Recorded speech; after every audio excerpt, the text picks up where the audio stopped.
Yeah. Sama dengan yang tersebut. Saya tantang mereka. Yeah. Kalau percobaan ini bagus, itu berlanjut. Yeah. Kalau percobaan ini tidak bagus, tidak berlanjut. Begitu juga madu. Yeah. Jadi tolong hati-hati kerja ini pekerjaan. Yeah. Dia bisa berkembang kalau masyarakat merasakan ini memang bagus dan menguntungkan.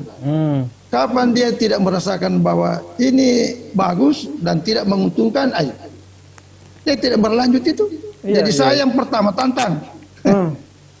Saya yang pertama tantang teknologi ya, untuk dikembangkan.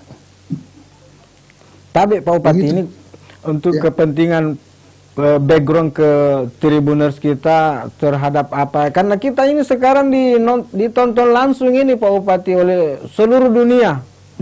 Siapa yang bisa mengakses YouTube Tribun Timur, yang punya jaringan internet, misalnya bisa menonton kita.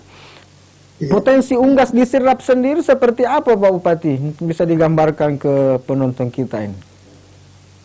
Berbicara itu yang saya katakan tadi, prioritas pembangunan di tanaman pangan, yang pertama padi, yang kedua unggas. Berbicara tentang unggas ini, hampir semua daerah Indonesia bagian timur itu disuplai telurnya dari Kabupaten Sidenrapang. Indonesia Timur Bapak? Indonesia Timur, terutama Kalimantan, Bali, Lombok, ke sana, dari sana semua. Kalimantan sampai Sumatera itu telur-telur itu dari Sidrap. Jadi harga telur yang ada di Sulawesi Selatan itu ditentukan oleh harga telur di Kabupaten Sidenrapang. Ini sekarang ini populasinya untuk ayam petelur ini lebih 4 juta. Jadi lebih 4 juta ekor. Nah sekarang ini tuh produksi telurnya per hari. Per hari itu lebih 2 juta. Jadi coba bayangkan itu produksinya telurnya orang Sidrap bagaimana? 2 juta butir telur per hari. 2 juta butir telur per hari. Sekarang ini dia menjerit sekarang ini itu pengusaha telur itu kalau harga anjlok dia melapor kepada pemerintah. Kalau harganya melambung tinggi dia lupa pemerintah. Itu pebisnis itu begitu Pak.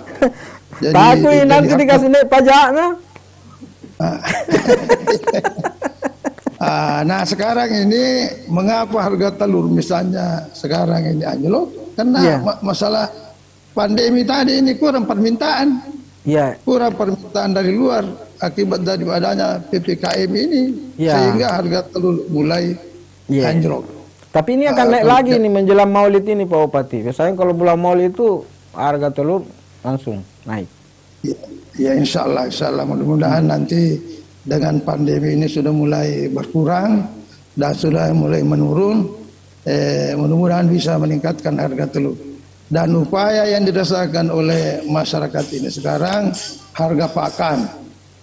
Harga pakan ini insya Allah dalam waktu singkat ini kita akan berupaya bagaimana Kementerian Perdagangan bisa membantu kita pakan dikirim ke Kabupaten Sidenrapang sehingga harga pakan ini bisa normal dan harga telur bisa juga ditingkatkan sehingga pengusaha-pengusaha untuk telur ini bisa meningkatkan kembali pendapatannya.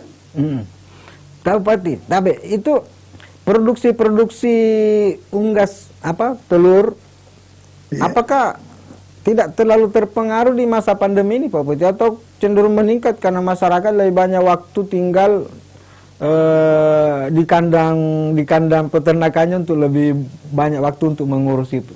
Bagaimana kondisinya di tengah pandemi? Tidak ada masalah bagi peternak yang begini. Hanya kalau kapan dia berhenti berarti usahanya macet. Dia tetap berusaha walaupun harga tidak cocok. Jadi dia rugi, ada istilahnya rugi. Tapi pada saat misalnya dia untung terus lagi. Jadi dia sudah bisa. Yang sangat merasakan ini pengusaha-pengusaha yang kecil. Pengusaha kecil ini yang biasa merasakan ini dampaknya kalau ada gejolak begini.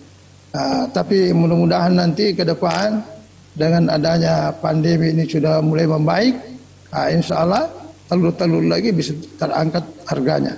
2 juta butir per hari. Waduh, luar biasa. Dan itu kalau Bapak mau membuktikan itu, datang ke Sidap, terutama di terminal. Nah, di situ terjadi pasarnya telur. Jadi di terminal Pangkajene itu, di situ menentukan harga di Indonesia bagian timur. Iya. Dan jadi ini dan itu merata ke masyarakat kita, artinya masyarakat